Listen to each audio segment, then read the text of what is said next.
మీ అందరితోని నేను ఒక 4-5 విషయాలు మాత్రం మనవి చేస్తాను.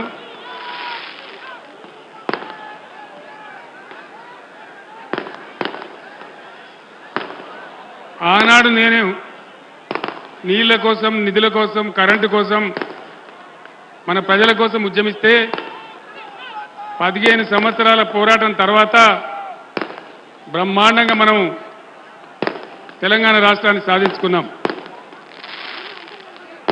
ఈ టపాకాయలు కాల్చేటోడు మనోడేనా మంచోడవాడు?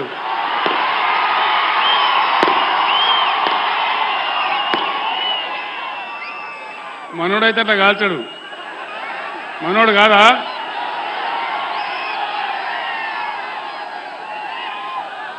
దయచేసి పోలీసు మిత్రులు ఆ టపాకాయలు ఆపేయాల. అది ఎన్నికల నియమావళికి విరుద్ధం, ఆ విధంగా చేయకూడదు. నీళ్లు ఆనాటి నుంచి ఈనాటి వరకు మన పోరాటం నీళ్లు. తెలంగాణ బతికే నీళ్ల మీద పోరాటం. ఈరోజు ఈ జిల్లాలో మినిస్టర్లు ఉన్నారు. ఇరిగేషన్ శాఖ మంత్రి స్వయంగా ఇక్కడ ఉన్నాడు. వీళ్ళు దద్దమ్మలాగా పోయి నాగార్జున సాగర్ కట్ట మీద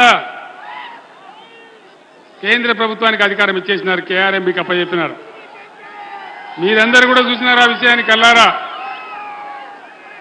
మీ అందరు నేను ఒకటే కోరుతా ఉన్నా, 1956 నుంచి ఈనాటి వరకు మనకు శత్రువే కాంగ్రెస్ పార్టీ. 56లో మనల్ని ఆంధ్రప్రదేశ్లో కలిపి 58 సంవత్సరాలు అనేకమైన గోస పెట్టిందే కాంగ్రెస్ పార్టీ. నేను దాని గురించి ఎక్కువ చెప్పను. కానీ ఇక్కడ మొన్న అడ్డగోలు హామీలు ఇచ్చి ఎన్నికల సందర్భంలో నోటికి మొక్కాలి అన్ని హామీలు ఇచ్చినారు. 420 హామీలు ఇచ్చి చక్కగా ఉన్న తెలంగాణలో ఉడుముల్లాగా వచ్చి మనకి అవస్థలు తెచ్చిపెడతా ఉన్నారు. రైతు బంధు కావాలని రైతులు అడిగితే చెప్పుతోను కొడతాను ఒక మంత్రి మాట్లాడతాడు. నేను చెప్పిన మంత్రి గారు, చెప్పులు మీకే లేవు, చెప్పులు రైతులకు కూడా ఉంటాయి.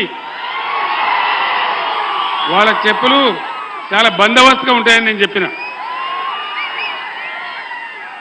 బీఆర్ఎస్ పరిపాలనలో బీఆర్ఎస్ 10 ఏళ్ళు అధికారంలో ఉంటే తెలంగాణ రాష్ట్రంలో 18 పంటలకు ఏమాత్రం వెనక ముందు కాకుండా బ్రహ్మాండంగా సాగర్ ఆయకట్టంతా నీళ్ళిచ్చి పంటలు పండించినాం, బంగారు పంటలు పండించినాం. ఈరోజు ఏమైంది? సాగర్లో నీళ్లు ఉండే, ఇయ్యగలిగిన అవకాశం ఉండే, ఈ దద్దమ్మలకు దమ్ము లేక ప్రాజెక్టు తీసుకుపోయి కేఆర్ఎంబీ చేతిలో పెట్టి మొత్తం పంటలను ఎండబెట్టినారు సాగర్ ఆయకట్లు. తెలంగాణ వచ్చిన తర్వాత పంటలు ఎండినాయంటే ఇదే మొదటిసారి. రైతు బంధులో దగా, రైతు బీమా ఉంటుందో ఊడుతుందో తెలియదు. బ్రహ్మాండంగా కేసీఆర్ ఉన్నన్ని రోజులు రెప్పపాటు కూడా పోని కరెంటు కట్కా బంద్ చేసినట్టే మాయమైపోయినది.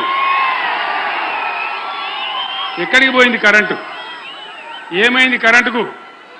వీళ్ళు కొత్తగా గడ్డపారలు బట్టి తవ్వి పనిచేసే అవసరం లేకున్నా కేసీఆర్ 9 ఏళ్ల పాటిచ్చిన కరెంటును కూడా నడిపించలేని అసమర్థులు ఈరోజు రాజ్యాన్ని వెళ్తా ఉన్నారు మన దగ్గర. దయచేసి మీరు గమనించాలి 2 విషయాలు.